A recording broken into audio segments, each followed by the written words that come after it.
Welcome to ICI presents Daniels cookbook. আজকের এপিসোডে যে স্পেশাল আইটেমটি সেটি হচ্ছে পুটিন। পুটিন হচ্ছে ইটালিয়ান কুইজিনের একটা স্টার্টার এবং পুটিন ডে লং আইটেম হিসেবেও প্রত্যেকটা রেস্টুরেন্টে প্রচলিত। পুটিনের ভিতরে রয়েছে কার্বোহাইড্রেট, মিট অ্যান্ড টমেটোর ম্যারিনারা সস। আমরা ম্যারিনারা সস বলতে যেটা বুঝি মাদার সস, আর এটাকে আমরা পিজার বেজের ভিতরে যখন আমরা স্প্রেড করি, টপিংস দিই, তখন সেই পিজাটা আমরা টেস্টিভাবে খেতে পারি। All credit goes to the sausages. যখন আমরা সসকে ইন্ট্রোডিউস করি, হোক সেটা গ্রিল চিকেন, হোক সেটা কারি সস, হোক সেটা যে কোনো স্যান্ডউইচের জন্য cold sauce, mayonnaise or cocktail, এই ধরনের সসগুলোই খাবারের আসল পূর্ণতা নিয়ে আসে টেস্টের মাধ্যমে। আমরা এখন যেটা করবো সেটা হচ্ছে আমরা সসটাকে আগে বানাবো এবং এই সসটা কন্টিনিউয়াসলি মিক্সিং প্রসিডিউরে বানাইতে হবে। আমরা অয়েল দিয়ে দিব। প্রথমেই আমরা অয়েল দেব 80 ml, 80 ml অয়েল। আমরা এর সাথে দিয়ে দেবো হচ্ছে সফট বাটার 1 টেবিল স্পুন। হিটটা থাকবে স্লো টু মিডিয়াম। আমরা গার্লিককে চপ করে নিচ্ছি।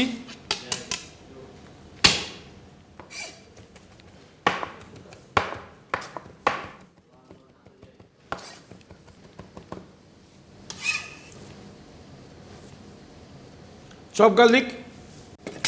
প্রথমে আমরা দিয়ে দিব বে লিভ, তেজপাতা। এই তেজপাতার যে ফ্লেভার সেটা কিন্তু অ্যারোমা নিয়ে আমরা, এটা খেতে কখনোই সুস্বাদু হবে না। আমি আবারও বলে দিচ্ছি, herbs will give us the flavour and aroma for the food, আর spices will give us the taste. So স্পাইসেসের ইউজ হবে একটু বেশি, আর আমাদের হার্বস যেটা আমরা অ্যারোমার জন্য ইউজ করবো সেটার ইউজ হবে হচ্ছে কম। আমরা নিয়ে নেব হচ্ছে wooden spoon to melt the butter. আমরা হাই হিট করে ফেলবো। আমরা দিয়ে দেবো হচ্ছে chop garlic 1 full tablespoon. Nicely fry.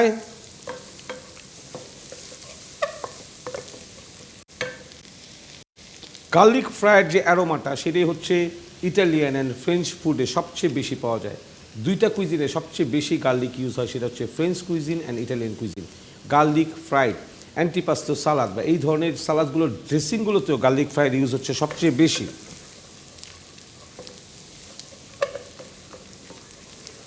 আমরা দিয়ে দেবো হচ্ছে mix herbs, rosemary, oregano and thyme dry version. আমরা দিয়ে দেবো 1 টিস্পুন অফ রোজমেরি, অরিগ্যানো এবং থাইম। আমরা বানাবো হচ্ছে 3 পোর্শন, 1:3। পুটিন এমন একটি আইটেম যেটা সবচেয়ে বেশি টেস্টি আমাদের ম্যারিনারা সসের জন্য। ম্যারিনারা সসকে যদি আপনি সুন্দর করে বানাতে পারেন, আপনার পুটিন হবে সবচেয়ে বেশি tasty. Golden brown. Golden brown হওয়ার সাথে সাথে আমরা দিয়ে দেবো হচ্ছে কিমা, বিফ মিন্স। আমরা এটা দিয়ে দেবো হচ্ছে 250 গ্রামস।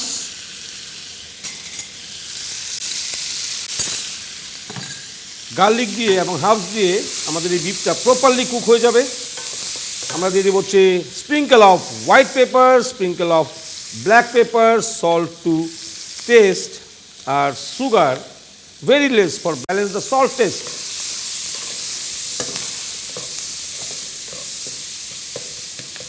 মিট আইটেম আমাদেরকে আগে কুক করে নিতে হবে এবং এটা তেলের যে ময়েশ্চার আমরা বাটার দিয়ে যেটাকে অ্যাড করলাম সেই জিনিসটাকে ভাজা ভাজা, যেটাকে বলি ফ্রাইং, এইভাবে করে নিতে হবে।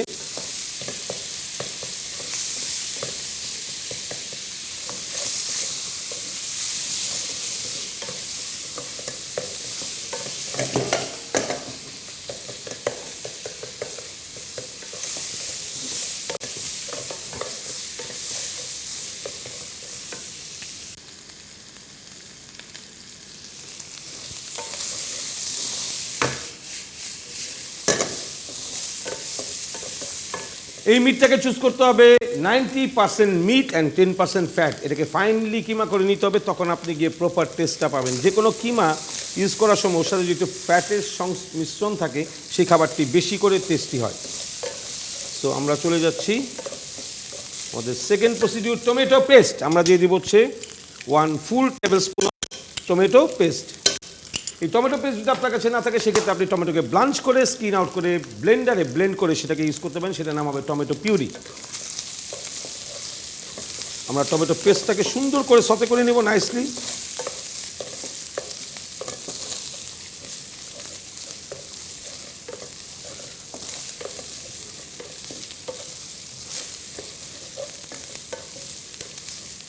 আমরা এখন ইউজ করবো হচ্ছে ব্লাঞ্চ করা টমেটো। মনে রাখতে হবে ব্লাঞ্চ করব কিভাবে, সেটা হচ্ছে গরম পানি যখন বাবেল আসবে, ফুটে থাকবে, আমরা টমেটোকে জাস্ট 45 সেকেন্ডের জন্য ওর ভিতরে বয়েল করব, উঠিয়ে ফেলবো, স্কিনটাকে আউট করব, এরপর এটাকে ফাইনলি চপ করব আমরা চপিং বোর্ডে। দেন আমরা ওটা জু সহ, সিড সহ সেটাকে আমরা ইউজ করব। আমরা দিয়ে দিব হচ্ছে টমেটো চপ, ব্লাঞ্চ করা টমেটো চপ। এটাকে প্রপারলি সতে করে নিতে হবে, নাইসলি সতে।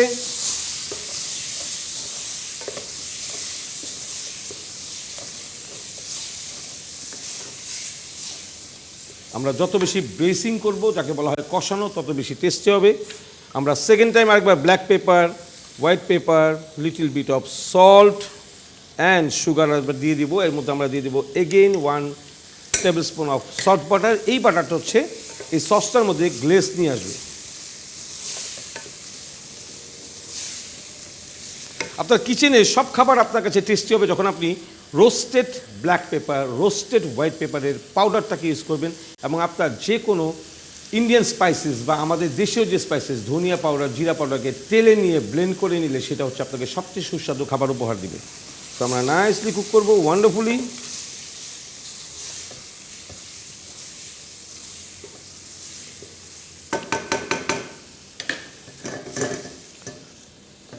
আমাদের সসটা এখন স্লো হিটে কুক হবে।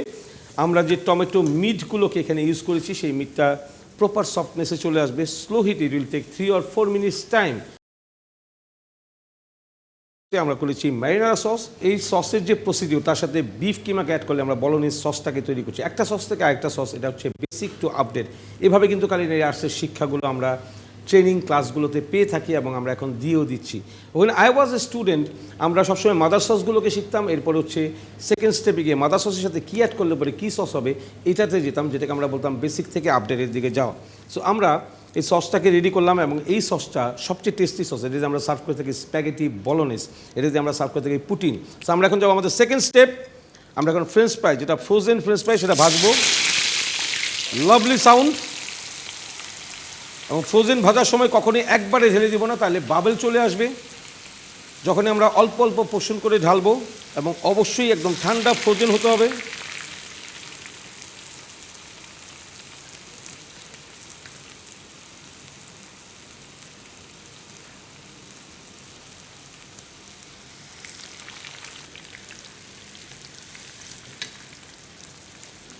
ক্রিস্পি ফ্রেঞ্চ ফ্রাই হতে হবে পুটিন তৈরি করতে গেলে। আমাদের সস অলমোস্ট রেডি। আমরা ভিউয়ার্সদেরকে বলতে চাই একটা বিষয়, সেটা হচ্ছে ডবল বার্নারে যখন রান্না করবেন আপনার খাবারটা আরও বেশি তাড়াতাড়ি হবে। একটা চুলাতে আপনার ফ্রেঞ্চ ফ্রাই হতে থাকবে, একটা বার্নারের ভিতরে আপনার সস তৈরি হবে। আমরা যখন তেলকে ইউজ করি industrial way in restaurant, we are using deep frying process. So deep fryer যে মেশিনটা, সেখানে আমাদের 20 লিটারের তেল থাকে। কোনোটার ভিতরে আমরা প্রোটিনকে ফ্রাই করছি, কোনোটাতে আমরা ভেজিটেবলস আর ফ্রেঞ্চ ফ্রাইকে ফ্রাই করছি। এই ধরনের প্রসিডিউরগুলোকে আমরা সবসময় বলি যে আমরা হাইজিন অ্যান্ড হ্যাসাপ মেনটেন করে খাবার রান্না করা। কোনোটার সাথে কোনোটা মিক্স হয়ে গেলে মিসকন্টামিনেশন হবে, ফুড পয়জনিং হবে, that is very dangerous for our guest. So এই জিনিসগুলোকে আমাদেরকে আস্তে আস্তে মেনটেন করতে হবে ফুড সেফটির বিষয়ে। সো আমরা এটাকে রান্না করছি এখন, যেটাকে আমরা বলবো ডিপ ফ্রাইং। আমরা রেইন ড্রপ অয়েল দিব ফ্রেঞ্চ ফ্রাই।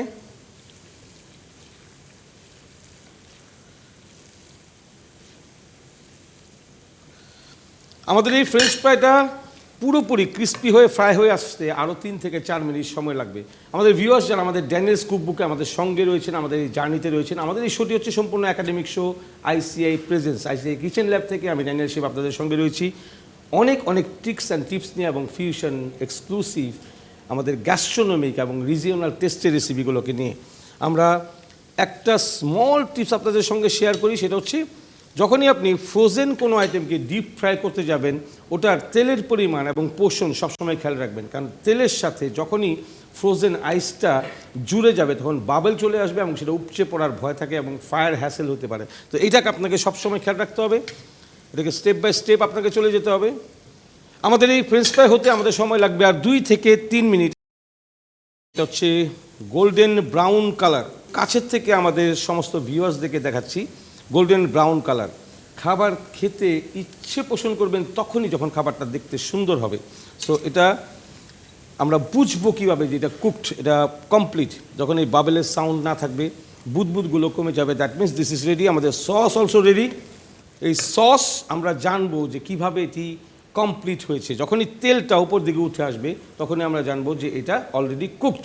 ঠিক ব্রেসিংয়ের ক্ষেত্রে বাংলাদেশি যে কোনো খাবার কষানোর ক্ষেত্রে মশলা থেকে তেল যখন ফ্রাই করতে করতে উপরে উঠে আসবে, that means your masala is ready. আমাদের ফ্রেঞ্চ ফ্রাই ডান, আমরা ফ্রেঞ্চ ফ্রাইটাকে উঠিয়ে নিচ্ছি। আমি আগেই হাফ ডান করে রেখেছিলাম, 1 পোর্শন।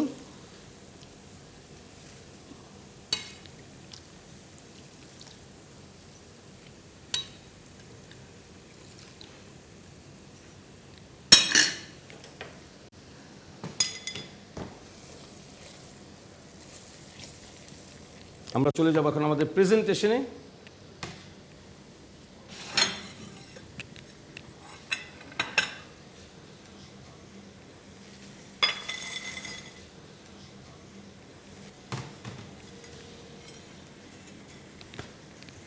বার্নারটাকে অফ করে দিব। আমরা সস লেডেল নিয়ে নিচ্ছি। প্রত্যেকটা আইটেমস যেগুলো আমরা তৈরি করি ওর জন্য যে প্রি কুকিং আইটেমগুলো থাকে, কোথায় স্লাইসার ইউজ হবে, কোথায় লেডেল ইউজ হবে, এই সব কিছু কিন্তু কুকিংয়ের আগে আপনাকে আপনার সামনে নিয়ে নিতে হবে। আদারওয়াইজ আপনার এক একটা ফুড এক এক কালার হবে। আপনি রান্না করছেন, you have to find out the ladle from other side, it will take 5 or 6 second time. ওই 5 or 6 second is very important, যে আপনার ফুডের কালারটাকে নষ্ট করে দিতে পারে। সো আমরা কাছে নিয়ে নিচ্ছি। In the middle,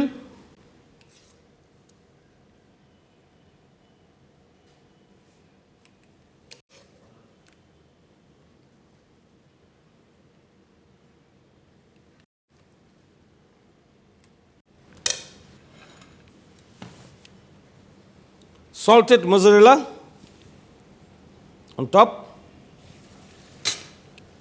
fresh oregano, hairy julienne,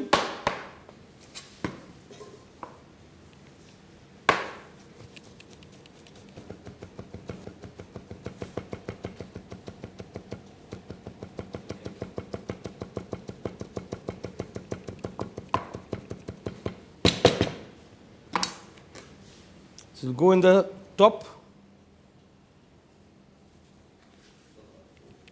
আমরা স্পাইস হিসেবে নিয়ে নিব হচ্ছে বার্ড আই চিলি,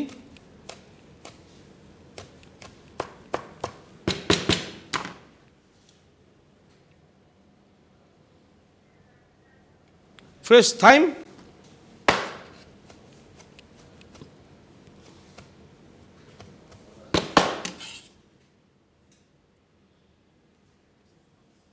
এই পর্যন্ত যখন চলে আসবো it's already ready to eat. But আমরা এই চিজটাকে একটা এলাস্টিসিটিতে নিয়ে আসবো। আমরা চাইলে এটাকে ওভেনে দিয়ে কুক করতে পারি।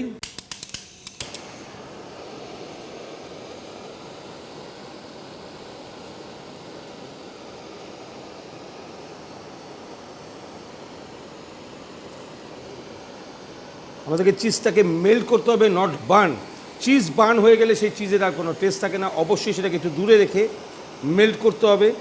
আমরা এই প্রসিডিউরে যখন রেস্টুরেন্ট এবং হোটেলে কাজ করি, হোটেলে কিচেনে কাজ করি, দ্যাট টাইম আমাদেরকে ইউজ করতে হয় স্যালামেন্ডার অথবা oven.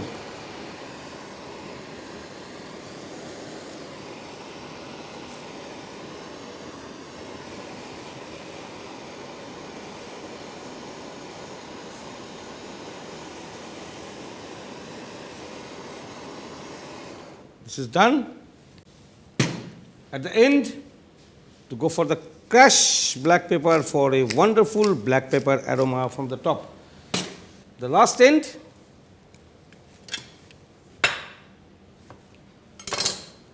just 2 pieces of cherry tomatoes and fresh 1 piece of oregano in the middle. Viewers, আমাদের পুটিনটা রেডি। এটা হতে পারে স্টার্টার, তখন পোর্শনটা কম হয়ে যাবে, আমাদের 180 গ্রাম টু 200 গ্রামে হয়ে যাবে। এটা হতে পারে মেন ডিশ, বিকজ এর সাথে রয়েছে কার্বোহাইড্রেট অ্যান্ড প্রোটিন।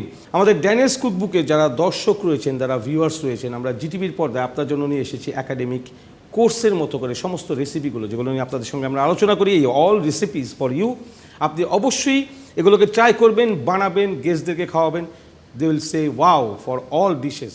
মনে রাখতে হবে কালিনারি আর্টস শেখা, দেখা এবং ওইটাকে ট্রেনিংয়ের মাধ্যমে গ্রহণ করে আপনি যদি প্র্যাকটিস না করেন তাহলে আপনি কখনোই পারফেকশনিস্ট হবেন না। মনে রাখতে হবে প্র্যাকটিসই আপনাকে পারফেক্ট বানাবে। কালিনারি আর্ট হচ্ছে শিল্প। শিল্প শেখার জন্য মন মানসিকতাতে প্যাশনেট হতে হয়।